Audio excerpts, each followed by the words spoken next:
جەنگاندن لەگەڵ گەندەڵیا شتێکی باشە، بەڵام واقعەن ڕاست دەکەن.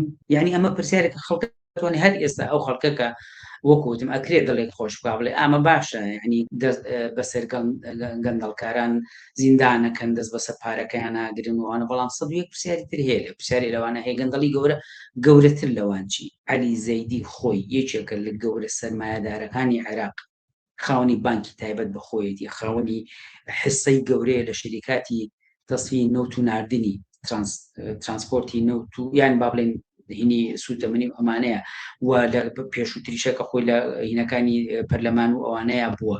بێزەحمەت خۆی ئەگەر بە پاڵپشتی سیستمێک کە لەسەر گەندەڵی بنیانراوە نەبووە، چۆن ئەمە پارەی بوو؟ تەنانەت لە دەورانی پێشوە خۆیان لە هەواڵەکانە باسیەکەن قەرزی بە حکومەت داوە. کێ ئەم هاوڵاتی ئەمنە دەوڵەمەندە؟